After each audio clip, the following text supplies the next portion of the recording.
На мою печень влияет больше там Новый год, день рождения и так далее. Не абсента, абсентер, именно абсентер. Стоят парни там, крутят, бам, улетел в голову кому-то. Дальше ты уже просто разливаешь, все. Ходили в туалет, потом выходили, да я ничего не пил, я ничего не делал. Говорит, я заказал вот это вот, оно там гривен 120 должно выйти. Я говорю, нет, говорит, 4750 гривен. Всем привет, меня зовут Влад, я бармен и занимаюсь этим 5 лет, ну почти уже 6. Ну, во-первых, моя работа это коммуникация с людьми, общение, то есть за ночь я могу провести там штук 100-200 людей, я могу с ними общаться. И еще самое главное, это очень крутая штука есть как развитие. То есть вот, допустим, я сейчас работаю в заведении, и я могу развиваться. А работал до этого в одном, другом, третьем заведении, я не развивался. То есть заведение дает мне старт, то есть я могу делать коктейли, безалкогольные напитки, даже самые обычные чаи авторские я могу делать. И заведение мне разрешает использовать продукцию их, ну и просто банально списывать. Если заведение не дает мне возможности заниматься этим, то работа, соответственно, не нравится. Поэтому при выборе работы именно бармена я советую выбрать заведение там, где оно даст тебе толчок твоего и своего же развития. То есть заведение само будет развиваться, и бармену будет интересно работать.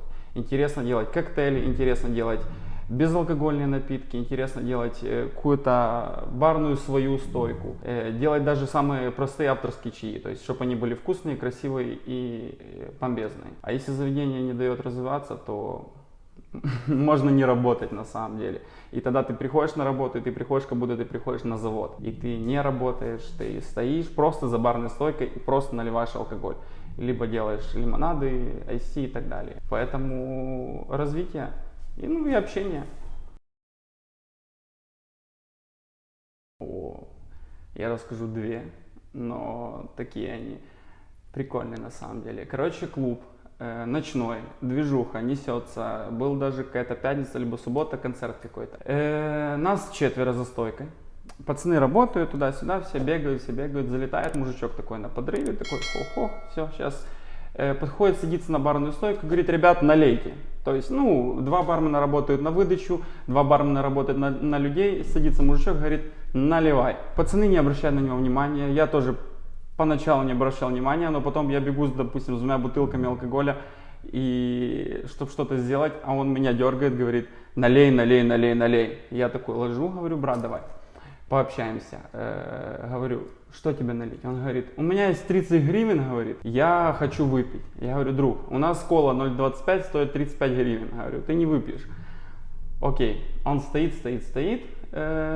Короче, мы дальше начали работать с пацанами, работаем. Опять дергает меня, дергает. Я такой говорю, окей, давай, иди сюда. Беру, сверху снимаю снифтер, наливаю туда самбуки, абсента. И самая главная штука это сахар, потому что когда сахар попадает в алкоголь, он растворяется и просто убивает человека. Все это дело поджигаю, разбалтываю, размешиваю и накрываю рукой, и с помощью вакуума оно как бы к руке так прилипает, и начинаю его размешивать. Размешиваю, он вот так вот смотрит, думает, сейчас я выпью, сейчас все будет, сейчас мы выпьем, и пойдет танцевать. Я ему даю, он берет так, держит, раз выпивает залпом, а там где-то грамм 150 было, это все этой смеси, Я ему говорю, за счет заведения спасибо. Он такой смотрит на меня, говорит, закусить, а оно горит, потому что самбука, абсент, оно выветрилось, все начало гореть. И он говорит, дай закусить. Я говорю, нет, закусить. И убежал просто. Я вижу, он вот так вот сел на барную стойку и вот так вот просто, и ушел вниз. Раз, два. Я ему говорю, будешь курить? Он такой, да, даю ему, он закуривает, садится. И просто так вот усыпает. Я поднимаю руку, охрана подходит и его выводит. Я говорю, пацаны, проблема решена.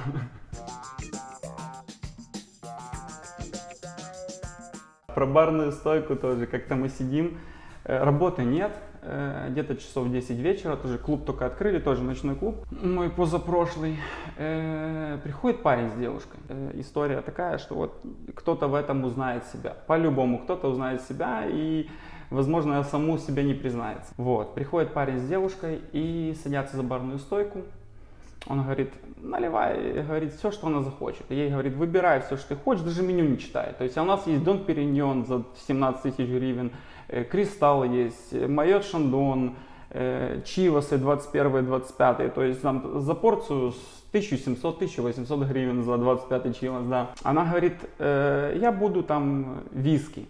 Я ему говорю, какое виски? Я говорю, их у нас штук 6. Он такой говорит, любое давай наливай, самое хорошее, такое хорошее, классное виски.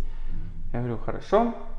Я говорю, графин или вам по 40 налить со льдом, без льда. Он говорит, давай в графин. Я достаю графин, достаю посуду, ложу. Девушка куда-то уходит, он с ней поговорил, он ко мне так говорит, брат, у меня 300 рублей, говорит, максимум, говорит, сделай что-то. Я говорю, что сделать? Я говорю, на меню, скажи мне, что налить. Он такой, давай Коблева, вот, оно там самое дешевое, 35 рублей за 40 грамм. Я говорю, брат, Коблева это коньяк, говорю, но не виски. Он такой говорит, давай, говорит, 100 грамм налей мне в графин. Я ему наливаю, он такой смотрит, ну а там чуть-чуть. Он такой говорит, а ты можешь воды добавить? Я такой, не, говорю, я потом перед начальством не оправдаюсь, что кто-то пришел и попросил меня добавить. Меня потом за это могут, ну, реально штрафануть как минимум. Он говорит, давай мне, я сам налью.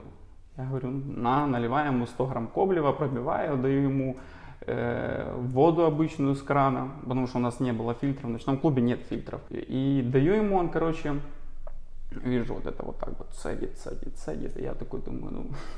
И оно уже стало слегка прозрачное. Парень просто, возвращается девушка, он такой становится и вот так вот садится. И сидит. Как будто он, не знаю, как будто он король мира. Вот просто он заказал как будто самое дорогое. Вообще этот клуб его. Он садится, говорит кока-колу, говорит, и лед. Я говорю, у тебя, говорю, классная, хорошая виски. Я говорю, может, не будешь разбавлять? Он такой говорит, не, давай кока-колу. Одну. Не две, ни сок, ни еще что-то, говорит, одну. Я ему даю, ну, он сыпет лед, один, второй, третий, полный стакан. Я на это все смотрю, пацанам пошел, рассказал, они тоже, работы нет, мы все внимание на этих двух ребят.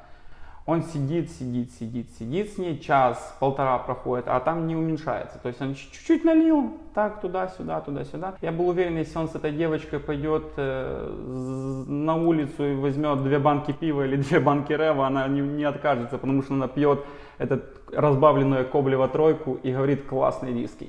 Я такой стою и думаю, зачем ты это делаешь? Ну вот реально, ты пойди, возьми пиво, сядь с девочкой, выпей пиво, ну потому что она твоего же, грубо говоря, уровня, зачем эти понты дешевые? И он говорит, можно счет? Я говорю, хорошо. Я говорю, кассовый аппарат сломался, говорю, я вам счет от руки, либо на словах скажу. Он говорит, хорошо. Говорю, 4750 гривен. Он такой стоит, смотрит на меня. Я говорю, ну вы заказали хорошие виски, я говорю, 4750 гривен, можно рассчитаться. Он такой опять смотрит. Что-то ей говорит, подходит ко мне потом. Она ушла, подходит ко мне, говорит, что такое? Я такой говорю, ну ты же виски заказал. Ну ты мне налил Коблева. Я говорю, ты заказал виски, я говорю. Он такой, нет, говорит, я заказал вот это вот, оно там гривен 120 должно выйти. Я говорю, нет, говорю, 4750 гривен. Я говорю, плати и все, и до свидания. Он такой, ну что ты, я говорю, ладно, давай мне 250 гривен и на этом расходимся. Ну, по счету там. Он, короче, дает, разворачивается и уходит. И потом я очень часто гуляю, вижу его, и он так смотрит такой, и разворачивается. Я уверен, что каждый так делал. Очень часто приходят люди, говорят, налейте мне там самого лучшего, самого дорогого, не смотрят в меню и начинают вот эти вот кидать просто-напросто понты. Поэтому вот так вот бывает. Это очень такой распространенный вопрос, и люди думают, что это для того, чтобы заполнить и налить там 50 грамм алкоголя. Но есть, допустим, коктейли, то есть классические типа негрони, там где 3 вида алкоголя и ничего лишнего, old fashion, там где чистый бурбон либо виски, и алкоголь, лед туда добавляют для того, чтобы разбавить, потому что очень мало людей смогут пить чистый алкоголь без ничего, поэтому обводняют любой алкоголь в смесительном стакане с льдом, а потом выливают просто на глыбу льда. Она занимает где-то 70-75% всего стакана. Поэтому наливают лед. Но есть много коктейлей, типа как сауры, они подаются без льда. Есть много коктейлей, которые просто шейкерятся со льдом, чтобы охладились. Та же самая кровавая Мэри. Она подается без льда, и многие подают это все без льда. То есть определенно. Но есть, можно также само творить, делать что хочешь. Можно делать это со льдом, можно делать это без льда. Но мой совет, когда ты приходишь в заведение, если у тебя нет знакомого бармена там, то закажи просто чистый алкоголь. Потому что я знаю много барменов, я иногда так делал, тебе, когда ты закажешь себе Long Island, а там 5 видов алкоголя, и они по 25 грамм, тебе никто никогда не нальет по 25 грамм, тебе нальют просто по 20 грамм, и это везде, в любом заведении, поэтому если закажешь 40 грамм чистого алкоголя, то есть чистого вискаря, и ты поймешь, что там не 40, ты можешь принести и попросить перелей, и он тебе перельет и покажет, там есть 40 грамм, то есть классическая подача будет 40, 80 и так далее. То есть закажи чистый алкоголь, разбавь его себе с чем хочешь, с соком, с водой, со льдом, и тогда тебя никто не обманет. А поэтому в основном это еще делается для красоты, лед добавляется, то есть чтобы насыпать один слой льда, дальше там, допустим, малинку какую-то, сверху еще слой льда, а потом ежевику, и еще лед, и заливаешь, это будет красиво. И летом это очень распространено, потому что летом жарко, и это все охлаждается очень вкусно.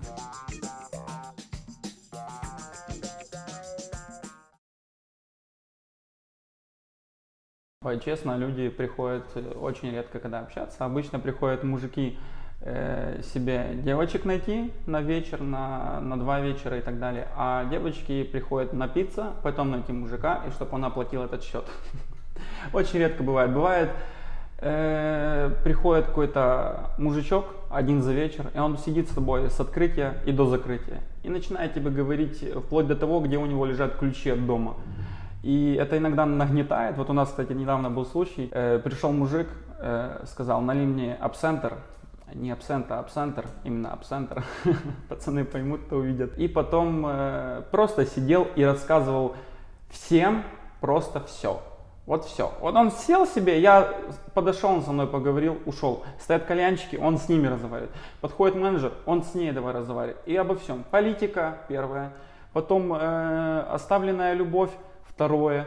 Потом неразделенная любовь, третье. Разводы, друзья, наши президенты и так далее. Это вообще это самые распространенные темы, на которые люди любят общаться до утра. Ну а нам это честно не очень интересно. Когда человек приходит и начинает спрашивать, как у тебя дела, что там, как работа, туда-сюда, то это интересно. И это когда проходит минут 40 этот разговор, но никогда он не длится часами. Ну тогда просто неинтересно. Но люди очень редко приходят, чтобы с тобой именно поговорить. Они приходят высказываться свое недовольство пьяным людям, которые должны их слушать, которые работают, и они никуда не уйдут.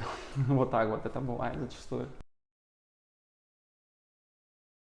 Это такой вопрос. В каждом заведении по-разному. Вот, допустим, в ночном клубе обычно зачастую людей выводят. Ну, просто подходит охрана и выводит людей. А в заведениях по типу кальянной, по типу кафе, ресторана есть охрана, то есть кнопка вызова охраны. Если человек просто пьяный, он никому не мешает, то пускай себе сидит. Либо спит, либо так далее. А если человек начинает там разбрасываться там словами матершинными, либо там просто буянить, лезть кому-то, то просто нажимается кнопка, приводится охрана и его уводят.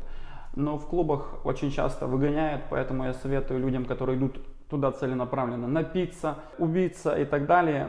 Лучше с собой иметь 1-2 друзей, которым ты набрал, сказал, приедь за мной, потому что я уже все. Потому что очень часто люди есть такие, которые смотрят за тобой, смотрят, сколько у тебя колец на пальце, сколько у тебя часов, сколько у тебя цепочек, сколько у тебя денег, чтобы потом, когда ты уже достигаешь нужной кондиции, просто за тобой пройтись там пару метров и в темном переулке сказать, давай сюда все, а ты пьяный. Как бы это легкая добыча, поэтому лучше не бухать слишком сильно. Ой, максимальный чай. Это очень круто на самом деле, когда его оставляют. Минимальный это была 1 копейка, ровно 1 копейка, когда была 1-2 копейки, и ее вот так оставили, вот так бросили и оставили. А максимальный чай было у меня, скорее всего, в ночном клубе. Я тогда был пьяный мужик с женщиной. И он, в принципе, очень хорошо посидел, и ему и ей все понравилось, он мне оставил 200 баксов. Вот так вот достал и поставил мне 200 баксов и ушел. Это было круто тогда. Я тогда такой: все, пацаны, я снимаюсь, я иду домой. Я уже наработался, я 5 заработал, я домой. Да, очень часто бывало такое. Ну, не очень часто, но раз за ночь в ночном клубе это было. Почему говорю только за ночные клубы? Потому что 4,5 года я работал только в ночных клубах, сейчас работаю в более спокойном месте. Было такое, когда люди съедали чеки, выбрасывали, рвали, ходили в туалет, потом выходили: да я ничего не пил, я ничего не делал. Ну, на любой программе есть копия чека, ты ему даешь и говоришь: ну, скушай еще раз. Было такое, что люди говорили: я не буду платить, я это не пил, я это не делал, а у вас камеры не работают, а у вас там это, а у вас там то. Но еще не было ни разу так, что люди это говорили и не платили. Говорили даже: вызывайте ментов, вызывайте полицию, потому что по закону человек может не платить. Мы просто заставляли их платить. Ну, говорили просто: мы вас не выпустим, и все, ну, сидите с нами. И просто люди платили, повыпендривались, трезвели и платили. А есть женщина, она такая в городе у нас знаменитая, которая заходит в заведение, заказывает, а потом просто вот так вот садится, говорит: вызывайте ментов. Ну, а заведение реально ничего не может сделать.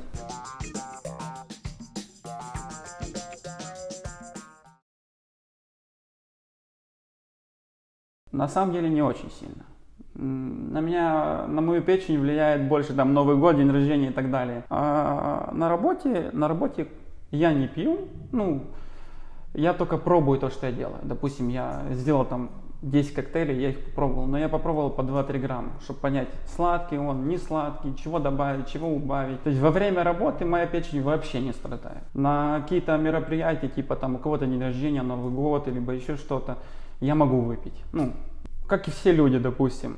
Поэтому с печенью все, в принципе, в порядке. Можно пить, пить и пить. Так, ну эта штука флэринг называется. Но она была когда-то распространенная года 4 или 5 назад. Очень распространенная между барменами. Но до сих пор это сохранилось в ночных заведениях, в ночных клубах и так далее. Это более для того, чтобы заработать свои чаевые. То есть ты возьмешь бутылку, нальешь просто вот так вот. Или ты возьмешь бутылку, кинешь ее за спину, вытащишь левой рукой и нальешь. Или ты кинешь бутылку за головой, поймаешь, и ты нальешь. Либо ты возьмешь там 2 предмета, будешь кидать его, люди уже вот такие раз смотрят, и уже стоят, и у тебя собираются люди возле барной стойки. Ты когда делаешь все красиво, то люди за это либо оставляют чаевые, либо просто тебя снимают, фотографируют, и как бы им это нравится, и они к тебе еще раз придут. Когда ты делаешь это все красиво, там ты лед не просто набрал, ты его подкинул, допустим, этот лед, не только бутылки, вот так же лед, я его подкинул, раз поймал его роксом, потом опять подкинул, поймал другим образом его. Так же само сок налил, то есть наливаю не так, а наливаю там его через руку. То есть это все, когда делаешь красиво, людям это нравится. People хавает на самом-то деле. Да, очень много было. Было такое, что даже в людей летели шейкера. То есть стоят парни, там крутят, бам, улетел в голову кому-то. Либо просто там, когда люди на танцполе танцуют, а ты на барной стойке что-то крутишь, раз улетел на танцпол, и ты такой стоишь. Официанта просишь, чтобы он тебе принес, потому что не выйдешь за барной стойки. Было такое, что у меня самое дорогое, что я разбил как-то, это бутылочка Дон Периньона была такая. Целенькая, я ее взял, тогда мы ее продали, я людям показал, все. Я ее беру, думаю, ну сейчас брошу, короче. Бросаю, ловлю, а у меня левая рука скользкая, она просто падает на пол, разбивается. Но благо мне тогда помогли ее закрыть аккуратно, что я за нее не платил. Но было неприятно как-то. И было такое, что у меня есть знакомый, у него случай был, что он работает за стойкой, у него сзади за спиной стеклянный бар, и там посуда лежит, алкоголь лежит, и он просто кинул бутылку, обычную учебную деревянную бутылку, кинул, не поймал, она отскочила, упала и разбила алкоголя где-то на 17-20, вот так вот, где-то в таком диапазоне. Ну, это неприятно всегда. Неприятно, когда в людей отлетает, они все таки смотрят, такие: о, это откуда прилетело? И ты такой: это не я, это кто-то другой, это со 2-го этажа упало. На самом деле были случаи, много было случаев, особенно когда учились, потому что мне когда-то, я учился, И мне один бармен когда-то сказал, что пока ты будешь бояться что-то разбить, ты ничему не научишься. И я потом перестал бояться. Я подкидываю, упала под стойку, упала под стойку, а потом уже выбирает портовое, и все нормально. Ой, здесь будет широкий такой диапазон, от 7, наверное, тысяч до 30 на самом-то деле. Это зависит все от многих факторов. От заведения, от твоей барной стойки, то есть контактная она, неконтактная, от сезона тоже очень важно. То есть летом ты пойдешь к морю, ты будешь зарабатывать там 25 минимум стабильно, чаевыми и так далее. А зимой ты можешь работать просто на стойке в любой какой-то кафешке, зарабатывать 10, 12 и так далее. Но самое главное зависит от тебя. То, как ты поговоришь с человеком, то, как ты посоветуешь человеку. Если ты работаешь на процент, то в твоем как бы аспекте должно быть продать человеку как можно больше алкоголя, как можно больше там еще чего-то. Он сидит у тебя на барной стойке, давай то попробуем, а давай это попробуем, а давай сейчас замиксуем, давай сейчас сделаем то шейкернем. Бух. Человек сидит, у него 1500, а у тебя раз процент упал. Ты такой, о, все нормально, я сегодня заработал. А он тебе раз чуть соточку чая накинул, все круто. И все, ну как бы все от тебя, флаг тебе в руки, люди если есть у тебя на контакте, как ты с ним поговоришь, как ты его настроишь, как ты его расположишь к себе, там, здравствуйте, там, что мы выпьем сегодня, или ты, добрый вечер, нате вам меню, позовете, когда выберете. Все, человек думает такой, не, я пойду за столик сяду, я не буду с этим барменом общаться. А если ты заходишь, эй, здорово, брат, что там, как там, что мы сегодня пьем, давай попробуем это, а может пиво разгонимся, да, он такой, о, ничего себе, я дома, все, сел, я себе дома, все, сейчас звоню другу, друг, приезжай, давай по 50 выпьем, все, раз тебе уже упали деньги, все, ты сидишь и ты кайфуешь от работы, на самом деле. Для этого нужно хотеть этого, на самом деле. Если ты не хочешь этого, то стараться что-то учить не нужно на самом деле, потому что у тебя это не получится. Как в любой профессии, ты должен кайфовать от этой профессии, ты должен любить эту профессию на самом деле. Если ты не любишь эту профессию, то у тебя, сколько бы ты ни старайся, ничего не получится. Да, ты можешь знать теорию, ты можешь знать больше меня на самом деле, по алкоголю, по истории и так далее, но если ты не получаешь кайф от этой работы, то есть ты работаешь просто, ты приходишь как на завод, от звонка до звонка отработал и ушел, то есть у тебя это будет, ну, год, два, три, потом ты перегоришь и до свидания, все. А когда ты реально кайфуешь от этой работы, тебе будет все легко даваться, ты будешь учить, ты будешь хотеть это учить, ты будешь ходить на всякие курсы, сейчас миллионы всяких курсов, сейчас миллион, зайди в интернет, посмотри дегустации любого алкоголя. То есть куча заведений делают дегустации алкоголя, там 5 позиций за один день. Ты приходишь, тебе рассказывают историю от алкоголя, коктейли классические с этим алкоголем. И дают тебе это попробовать, дают подарки, всякие прикольчики туда-сюда. Куча такого есть. Я был вот недавно тоже, была дегустация, тоже куча народу собралась, мы там сели, попробовали, все как друзья, поговорили, пообщались, кто где работает, туда-сюда, друг к другу сходили, сели, все круто, все классно. А когда ты не хочешь этим заниматься, а тебе нужны просто деньги, то едь в Коблево, работай, наливай пиво и зарабатывай деньги, но ты не кайфанешь на барной стойке от этого. Ты поработаешь 2-3 года и все, на этом закончится все твое дело. Но вообще на самом деле я хочу еще поработать где-то лет 10, допустим, в этой сфере. И очень сильно хочу поехать на лайнере круизном и отработать вокруг света. Есть такая штука, вот у меня есть бармены, знакомые друзья, которые вокруг света покатались на лайнере, работая барменом. То есть это очень круто. Ты приезжаешь, допустим, в одну страну, в один город, выходишь, ставишь барную стойку и работаешь. И люди, которые отдыхают на этом лайнере, они подходят, пьют туда-сюда, третье, десятое. И потом собрал в другую страну, в другой город, стали, вышли, поработали. За это хорошие деньги, за это ты видишь мир, и это очень круто на самом деле, это очень классно. И стать амбассадором какой-то любой компании, ну, нормально у нас в Украине, и быть ее лицом, это очень круто, это очень перспективно и очень классно на самом деле. Ты можешь не работать, ты можешь просто выйти, посадить лицом в каком-то заведении, и тебе за это заплатят, и в дальнейшем просто открыть какое-то свое минимальное заведение, то есть куча идей есть, куча всего. Главное заработать и достичь тех знаний, которые сейчас есть, их просто приумножить, потому что работать это не вечно. Это максимум ты можешь быть барменом до 35 лет. Дальше ты уже просто разливайщик, все. Ну, на самом деле, ну, как бы это бы ни звучало, а потом уже возраст не тот. Потому что бармен это молодой, красивый парень, которому можно прийти, поговорить, пообщаться и так далее. А потом ты просто уже мужик. Все. Ну, грубо говоря. Потом ты можешь быть бар-менеджером, каким-то амбассадором, читать какие-то лекции по алкоголю, тем же молодым ребятам в любом заведении. Но работать уже будет сложно.